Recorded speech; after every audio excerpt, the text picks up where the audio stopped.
एक भाई बहन का रिश्ता बहुत खूबसूरत होता है। शायद इसीलिए कभी ना रोने वाला भाई अपनी बहन की विदाई में जरूर रोता है। लेकिन आज की ये कहानी सुनकर शायद आप हैरान रह जाओगे कि किस तरीके से भाई एक रक्षक की जगह भक्षक बन गया। ये कहानी है छत्तीसगढ़ से एक 13 साल की लड़की की, जिसका नाम हम नहीं बता सकते। तो एक लड़की थी जिसे तस्वीरें बनाना बहुत अच्छा लगता था। कभी आसमान रंगों में उतार देती थी, कभी कृष्ण की हूबहू तस्वीर बना देती थी। अभी उसकी उम्र बस 14 साल की थी, इसलिए इस समाज की बेड़ियों से अनजान थी। वो जो लड़की सबकी पेंटिंग बना देती है, वही ना, यही उसकी पहचान थी। छोटी छोटी बातों पे बहुत रोती थी और जब बोलती थी तो चुप ही नहीं होती थी। चेहरे का रंग बहुत गोरा था, आंखों का रंग भूरा था। इतनी खूबसूरत थी कि मोहल्ले के हर एक अंकल तक ने उसे घूरा था। 14 साल का बच्चा कितना मासूम होता है ये तो सब जानते हैं, पर वो एक लड़की थी जिसका जिस्म निखर चुका था, तो लोग कहाँ मानते हैं। खैर, अपनी मासूमियत के मोतियों को अश्कों से सिया था और भगवान ने उसे तोहफे में एक भाई भी दिया था। हाँ, उसका भाई 15 साल का था, उससे सिर्फ 1 साल बड़ा। सच में भाई बहन का रिश्ता बहुत खूबसूरत होता है और सबसे पवित्र होता है। चाहे कुछ भी हो जाए, एक भाई अपनी बहन के बारे में ना तो कभी गलत सोच सकता, ना उसके बारे में कभी गलत सुन सकता। हमारे देश में आधी लड़ाइयाँ तो इसीलिए होती हैं कि तूने मुझे बहन की गाली कैसे दी। खैर, ना जाने भगवान सबको गरीबी क्यों दे देते हैं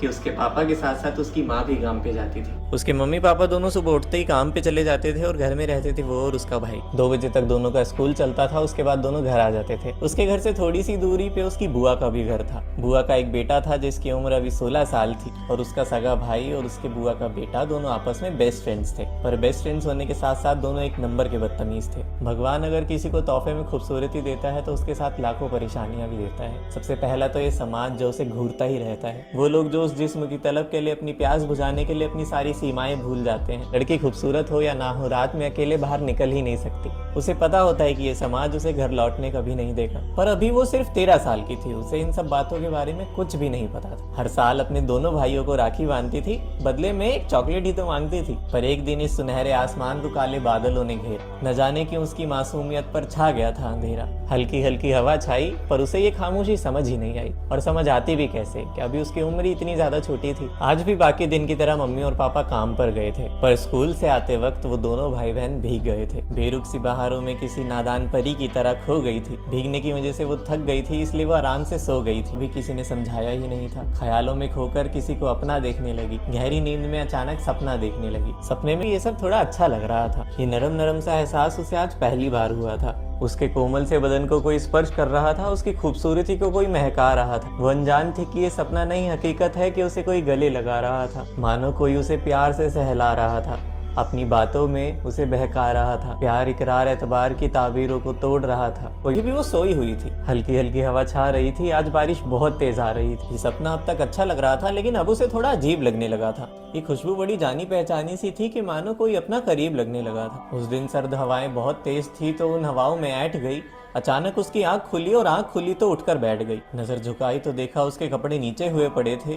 नजर उठाई तो देखा वहां दोनों भाई खड़े हुए थे। तकदीरों के दामन बिगड़ने जा रहे थे, पर वो दोनों भाई अभी भी कुछ समझ नहीं पा रहे थे। शर्माई वो, उसे लज्जा आई। जल्दी से उसने चुन्नी उठाई और अपने सीने पे लगाई। ये सब क्या हो रहा था बता ही नहीं रहे थे। वो हैरान थी ये देखकर कि उसके भाई उस पर से नजर हटा ही नहीं रहे थे। नादान था वो बदन जिन्हें उन हाथों ने जकड़ लिया। चुपचाप जब उठने लगी बाहर जाने के लिए, तो उन दोनों भाइयों ने उसे कसकर पकड़ लिया और अचानक कहते, सुनना, तू तो हमारी बहन है, तू तो हमारे साथ वो सब कर ही सकती है। कोई बात नहीं, हम किसी को नहीं बताएंगे। वो घबराई, डर गई और उसने चिल्लाकर बोला कि मैं मम्मी को बता दूंगी। और तू यहाँ क्या कर रहा है? जल्दी से घर जा, वरना बुआ को बता दूंगी। ये मासूमियत के दामन पहेलियों में फंसने लगे। दोनों ने एक दूसरे को देखा और दोनों हंसने लगे। एक ने उसका बदन पकड़ा। हैरान हुई ये सुनकर कि वो ये भोलेपन और मासूमियत की कैसी इबादत हो गई। कहते हुए रूह कांप रही है, पर उसे अब इन चीजों की आदत हो गई। क्या करती, आखिर किस्मत का सिक्का ही खराब था। वो अपनी माँ को भी कुछ नहीं बता सकती थी। आखिर इज्जत का सवाल था। अपने दिल पे लगे गहरे जख्म वो किसी को नहीं दिखाती।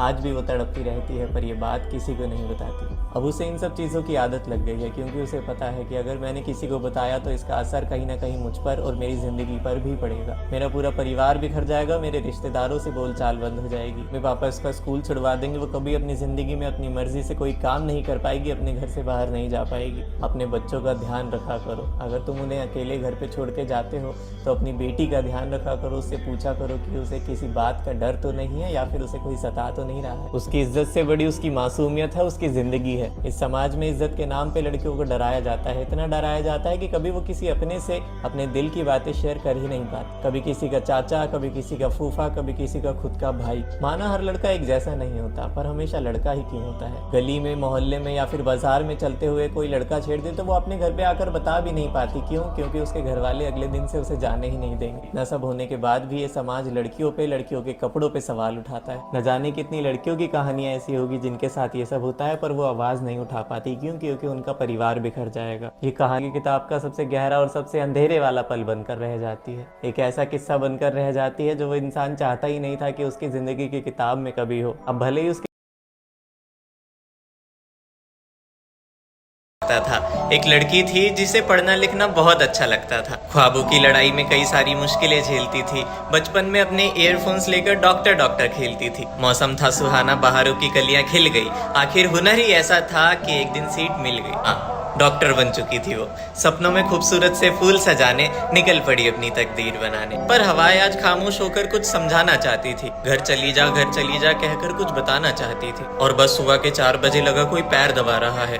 नींद गहरी थी तो लगा सपना आ रहा है। पर जब दास्ता बढ़ा तो नींद उड़ी। आंखें खुली तो सामने उसके चश्मे के शीशे, उसकी आंख में महकती रात थी। आज मौसम में कुछ तो बात थी। झलकती आंखों में आज कुछ तो मर्ज हुआ। अचानक उस रात पेट में दर्द हुआ। दूर किसी के चिल्लाने की आवाज आई, मानो किसी की रूह निकल कर बाहर आई। तकदीरों ने चौथी बार भी फिर वही कदम लिया और आज उनके घर में एक औलाद हुई और चौथी बार फिर से एक लड़की ने जन्म लिया। हाँ, जहाँ आंखों में हजारों सपने, हजारों ख्वाहिशें थी, उस माँ को कोई अफसोस नहीं था। वो उनकी भी आयशें थी। अब पैदा हो ही गई तो सबने अपनाने का ठान ही लिया और बड़े प्यार से उसे गौरी नाम दिया। किसी ने कहा डॉक्टर बनेगी, किसी ने कहा टीचर, पर किस्मत को कोई कहाँ जानता था। आने वाला कल मशरूफ था तो वो जमाना अपना रुख कहाँ मानता था। दिन गुजरते वक्त न लगा और जवानी का रूप खूब चढ़ा। चारों बहनें सुंदर थी, पर ये किसी अप्सरा जैसी लगती थी। जब जब मुस्कुराती थी तो मानो सोई हूरे भी जगती थी। होठों पे जब भी लाली लगाती थी मानो किसी अप्सरा की मूरत बन जाती थी। रंग इतना गोरा था कि डर लगता था कि कोई छुए तो मैली ना हो जाए। सारे सदके फीके थे उसके आगे कि मानो कोई मर्द चकनाचूर ना हो जाए। दिन गुजरते गए और बड़ी होती गई। जवानी की दहलीज पे मशरूफ होती गई। अनजान थी कि ये जमाना कितने हैवानों से भरा है। बेखबर थी कि हर एक नशीली आंखों का निशाना उसके सीने पे चढ़ा है। मशरूफ थी कि बेताबी मदहोशी में खो जाती है। आखिर मर्द जात है जिनकी आंखें कभी भी हरी हो जाती है। बड़ी होकर मैडम बनना चाहती थी। हाँ, अच्छे से पढ़ लिख लेती थी। जिन भी कलियों में उदासी दिखे वहाँ प्यार के फूल भर देती थी। पर एक दिन दरवाजे से आंधी आती दिखाई दी। जिस दिन उसके चाचा ने दरवाजे पे दस्तक दी। चाचा ना जाने उसे इतना प्यार क्यों करते थे कि जब भी आते थे गोदी में बैठा लेते थे। 18 साल की लड़की को बेटी कहकर गले से लगा लेते थे। खैर, उम्र में तकाजों का कोई जोर नहीं होता। जहाँ बात अपनों पे आती है वहाँ शक का कोई शोर नहीं होता। चाचा ने कहा कि चल घुमा कर लाता हूँ, पास में ही एक मेला लगा है, चल दिखा कर लाता हूँ। अब माँ पापा दोस्तों के साथ तो जाने नहीं देते थे, तो सोचा ये मौका क्यों छोड़ो। कह दिया अपनी बड़ी बहन को कि माँ को कह देना चाचा के साथ हूँ, चिंता ना करे अगर जल्दी ना लौटूं। पर बेखबर थी कि ये दरवाजा पार करते ही उसकी किस्मत के सारे दरवाजे बंद हो जाएंगे। अनजान थी कि जिस्म और दौलत के नशे में अपने भी हैवान हो जाएंगे। सुलगती आंखों में मदहोशी का कोई एहसास नहीं था। गाड़ी में बैठे बैठे 2 घंटे हुए पर मेले का नामो निशान नहीं था। कुछ देर और करते करते मीलों दूर ले आया और जब उतरे गाड़ी से तो ना जाने उसे क्या सुनाया। मासूमियत का मजाक बना मुस्कुराती नजरें फिर गई। वो हाथ बड़े मजबूत थे और बस चक्कर खाकर गिर गई। अश्कों की नदियां किसी सागर में जाकर मिली। आंख खुली तो किसी कमरे में कैद मिली। अचानक उठी, देखा चारों ओर, लगी भागने न जाने किस ओर। भोली सूरत सा मेहमान किसी हैवान की तरह मुस्कुरा रहा था। देखा दरवाजे के बाहर झांक कर तो उसका सौदा किया जा रहा था, सिर्फ और सिर्फ 5 लाख रुपए। दिल के टुकड़े टुकड़े करके किसी कूड़े की तरह सहेज दिया। उसकी अनमोल सी खूबसूरती को बस कुछ रुपयों में बेच दिया। अनजान थी अपने कल से बीते 3 दिन से कुछ नहीं खाया था। पूछती रही पर माँ बाबा का हाल किसी ने नहीं बताया था। किस्मत की आंधियां बदनामी के साथ जाग गई। वहां दूसरी तरफ पूरे मोहल्ले में बात फैला दी कि तुम्हारी बेटी भाग गई।